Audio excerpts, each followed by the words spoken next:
On March 19, 1945, the USS Franklin, CV-13, was attacked for the fourth time in the war by Japanese bombers. In that attack, she suffered more damage than any other carrier that survived the war. But this story is more than a recapitulation of the four Japanese attacks on the Franklin. It is also a story about two Purdue graduates whose lives were inextricably linked in the war and their connection to the Franklin, and serves to poignantly illustrate the capriciousness of war. Of the 8 carriers in the U.S. fleet, only 3 were in the Pacific at the start of the war: Enterprise, Lexington, and Saratoga. Yorktown, Ranger, Wasp, and Hornet were in the Atlantic. Langley was technically in the Pacific, but was tied up at Cavite in the Philippines on December 7th. Of the 7 that served in the Pacific, only the Enterprise and Saratoga survived the war. The other 5 were sunk in combat. Ranger, seeing action mostly in the Atlantic, also survived the war. She was the only pre-war carrier never to engage Japanese forces in battle. The first ship of the Essex class was ordered as part of the Naval Expansion Act of 1938. Design work in the next generation of fleet carriers began in June 1939. When war broke out in Europe in 1939, Congress funded 3 more as part of the Two-Ocean Navy Act of 1940. With the fall of France in June 1940, another 7 were ordered. After Pearl Harbor, 2 more were funded. After the Coral Sea and Midway battles, 10 more were ordered. In June 1943, 3 more were ordered. Of the 26 Essex-class carriers ordered, all but 2 would be completed. Of the 17 Essex-class carriers completed before the end of the war in August 1945, 14 would arrive in the Pacific in time to participate in combat operations. Franklin was floated out of her dry dock immediately after christening at the Newport News Shipbuilding and Dry Dock Company shipyard. Here is Franklin underway from the shipyard following the christening ceremony in October 1943. The following is a brief description of the flight deck anatomy of an Essex-class carrier. This is called the island. This is the aft elevator, the forward elevator, and the deck edge elevator. These are the twin 5-inch gun mounts, 2 forward and 2 aft. This is a new Hellcat fighter. Here are the same components from above. Here is a model of the Franklin with the forward and aft elevators in the down position. This photo shows Wildcat fighters spotted for takeoff. Note the folded wings of the planes in the back. Here is a Hellcat fighter ready for takeoff in front of the island. Note the external fuel tank slung underneath, indicating a long mission. I would now like to tell you about the Purdue connection to the Franklin. This is John Wooden from Martinsville, Indiana, who was an All-American basketball player at Purdue from 1929 until 1932.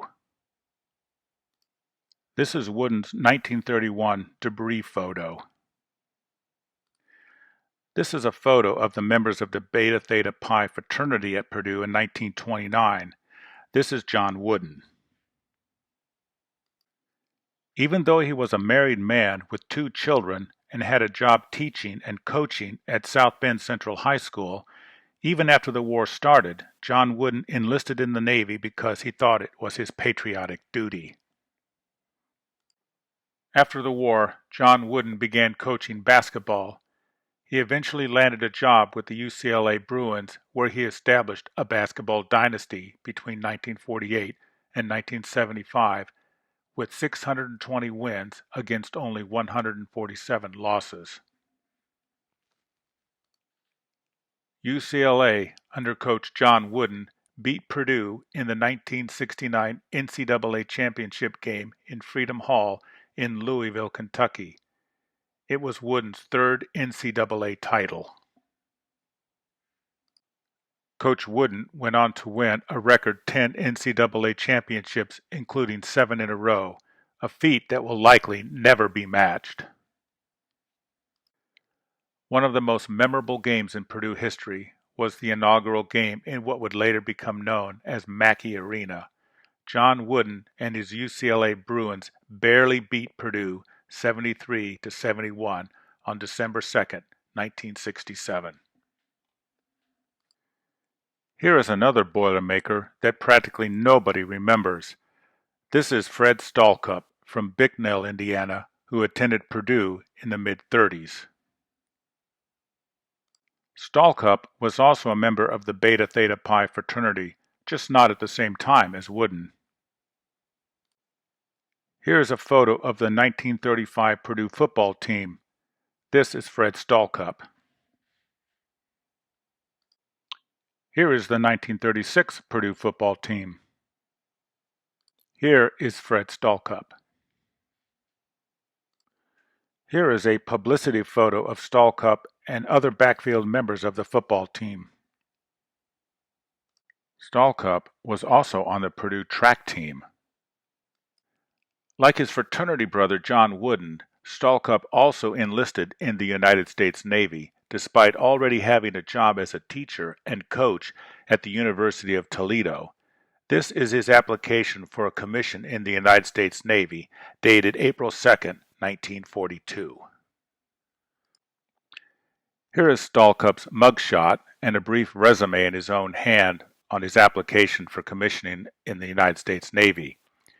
He listed his career biography, which included 1 year of coaching varsity football at Purdue, 1 year as assistant coach of freshman basketball at Purdue, 5 years as backfield football coach at the University of Toledo, and director of intramurals and assistant professor of physical education at the University of Toledo.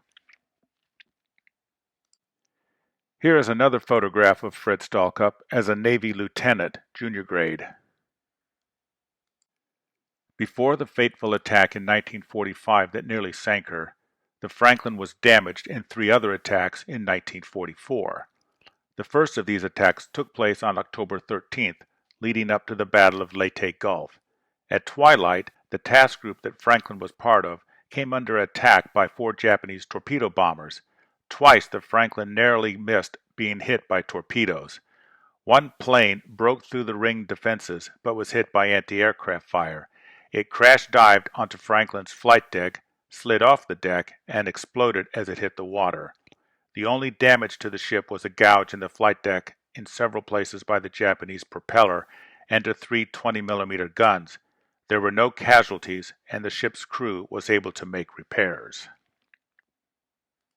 Now, it must be understood that this was not a kamikaze attack. The Japanese would not resort to the kamikaze tactic for another week on October 25th in the Battle of Leyte Gulf. A kamikaze attack was a premeditated and intentional suicide mission. In the October 13th attack, the damaged Japanese plane merely crashed on the nearest target of opportunity. The second attack on Franklin took place 2 days later when a Japanese bomber dropped a bomb that hit the deck edge elevator. The damage was slight, and the elevator remained operational. There were no casualties, and the ship's crew made repairs. On October 30th, while standing off the east coast of Samar in the Philippines, providing support to shore operations on Leyte, Franklin was attacked by a kamikaze that crashed onto her flight deck. This attack left 56 killed and 60 wounded. The plane targeting the Franklin was one of 3 that were after American carriers of Task Group 38.4, which included Enterprise, Franklin, Belleau Wood, and San Jacinto. The kamikaze came in from behind the Franklin at a 20-degree angle of attack and 40 degrees to the long axis of the deck and crashed next to the aft 5-inch gun mount. The plane's bomb detonated in the gallery deck. The resulting explosion and fire left a 35-foot wide hole in the flight deck. The crew was able to put out the resulting fires. The gaping hole in the flight deck rendered her combat ineffective. Eventually, she was able to sail under her own power to Bremerton, Washington, where she underwent repairs. This photo indicates the extent of the fires and the damage to the flight deck near the aft gun mounts. This is a view of the Franklin afire from the Belleau Wood, which was also hit by a kamikaze that day. The explosion resulted in this large hole in the flight deck next to the gun mount. Obviously, the flight deck could not be used for launching or recovering planes. Franklin sailed to Bremerton, Washington for repairs in a dry dock like this one. In addition to repairs, Franklin took on replacement crew. One of the replacements was Lieutenant John Wooden, who was assigned to the Franklin as its physical training officer. Prior to reporting for duty aboard Franklin, Wooden had a few weeks to be with his family. While driving back to South Bend from Iowa, he developed a progressive pain in the right lower quadrant of his abdomen. Back in South Bend, Indiana, he consulted a physician who diagnosed acute appendicitis. He immediately underwent an appendectomy. At the time, the Navy had a policy that required a 30-day waiting period following surgery before someone could report aboard a combatant ship. The Franklin was scheduled to sail before this 30-day period was up. John Wooden would not make it to the Franklin. The Franklin still needed a physical training officer. They picked Wooden's fraternity brother, Fred Stalcup, as his replacement. Here's Franklin's February 1945 deck log indicating that Fred Stalcup reported for duty on January 5, 1945. I would now like to describe the fateful attack of March 19, 1945, the attack that nearly doomed the USS Franklin and cost the Hoosier state one of her sons. The March 19th attack took place off the coast of southern Japan. Here are the four main islands of Japan. The attack on the Franklin took place off the southern island of Kyushu, where Task Group 58.2 was conducting bombing missions in preparation for the invasion of Okinawa. Fast Carrier Task Force 58 was composed of Task Groups 58.1, 2, 3, and 4. Franklin was flagship of Task Group 58.2 under the command of Rear Admiral Ralph Davison. Captain Leslie Gary's commanded Franklin. This map also indicates the track of Franklin during the period of March 16 through the 22nd, 1945. Here is a more detailed map of the track of the Franklin before and after she was attacked. This is the point when she was hit while launching her planes for bombing missions on Kyushu. At 6:49 on the morning of March 19th, Franklin turned into the wind and began launching her airstrike. Planes began taking off at 6:57. At 7:05, the carrier USS Hancock radioed that its lookouts had sighted a lone bomber inbound to the task group. A minute later, the bogey was closing on the Franklin. At 7:08, a lone Judy dive bomber dropped out of the clouds and made a low-level masthead bombing run on the Franklin, dropping two 250-kilogram armor-piercing bombs, each with a quarter-second delayed fuse. At the time of the attack, 45 of Franklin's planes were still on the flight deck preparing to take off. 22 were below in the hangar deck in various stages of being fueled and armed. The ship could not have been more vulnerable. As soon as the planes were spotted, the Franklin's 5-inch gun mounts and 40mm Bofors took the plane under fire at the last second and missed. The plane flew off unscathed. The two bombs came in at a 25-degree angle of attack. The bomb struck the ship at nearly the same instant, plunging through the flight deck and detonated in the gallery deck. The detonation started fires and secondary explosions that lasted over 5 hours. Nearly everybody in the hangar deck was killed. Within minutes of the initial detonations and vapor explosions, the first of a 5-hour-long series of explosions of aircraft bombs and rockets rocked the crippled ship. During this period, it is estimated that 60 500-pound bombs, 7 or 8 250-pound bombs, and a dozen Tiny Tim rockets exploded on the flight and hangar decks. Smaller caliber ammunition exploded singly throughout the period of heavy explosions and for several hours following.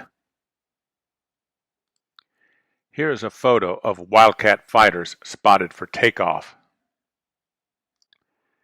Here is a close-up of the previous photo to show Tiny Tim rockets being loaded on the planes. Here are some 500-pound bombs ready to be loaded. Here is a photo of a Tiny Tim being launched from a Helldiver to give some idea of its size. It is an unguided rocket. At 9:02, nearly 2 hours after the attack, USS Santa Fe came alongside to render assistance putting out the fire and to offload wounded. Note the canted forward elevator. At 10:10, Franklin was dead in the water, adrift with the current. She had developed a 13-degree starboard list. Here's the USS Santa Fe alongside the crippled Franklin. A starboard view with the aft flight deck in flames. Another starboard view with smoke pouring out from the hangar deck aft. Here is one of the aft 5-inch gun mounts engulfed in flames. Note the flames coming out of the barrels, indicating the fire consumed those inside the turret. An internal bomb detonation rocked the ship so much that the antenna mast snapped in two. Firefighting crews attempt to get the fires under control. Note water pouring out from the starboard deck hangar. The aft flight deck is still in flames. This photo was taken from USS Santa Fe. Here is a short video showing the Franklin in flames and multiple bomb detonations. Then, suddenly, the carrier USS Franklin is struck square amidships by 2 bombs from a low-diving Japanese bomber. Fully loaded planes on deck burst into flame. Bombs, rockets, and gun ammunition explode, turning the ship into a raging inferno. Without panic, crewmen fight the fires. Only superhuman bravery can save the Franklin, but her men fight on.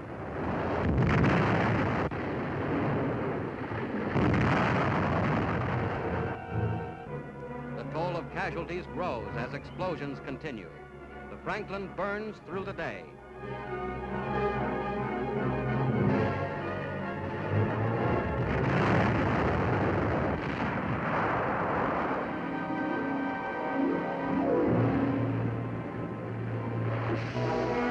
Chaplain Father Joseph O'Callahan, battling heroically to save lives, cares for a critically wounded sailor.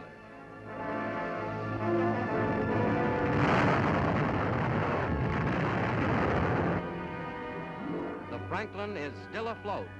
No ship has ever before taken such punishment and survived. Scorched and bomb-torn, the carrier lies dead in the water, listing sharply. Rescue ships, without regard to their own danger, stand by to take off the wounded. 1,100 are casualties, more than 800 of these killed or missing. But 2,000 others of the Franklin's crew miraculously escape unhurt.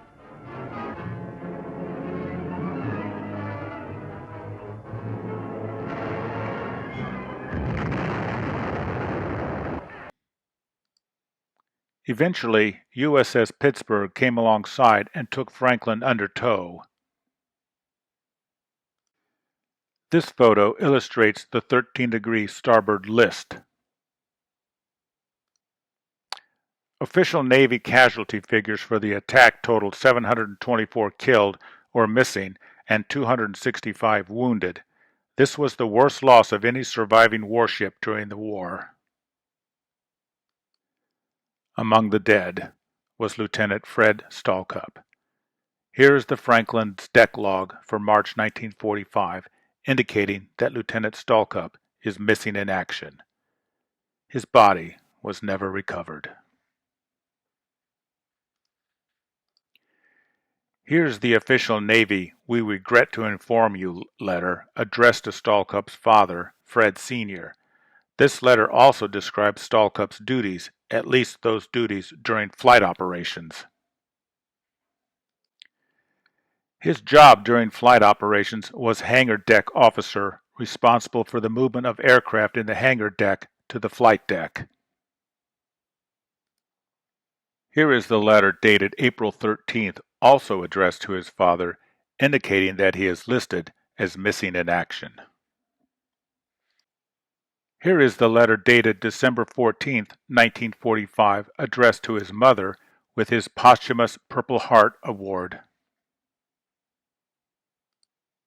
Here is the letter dated August 9th, 1948, addressed to his father with the campaign medals he was entitled to, the American Campaign Medal and the Asiatic Pacific Campaign Medal.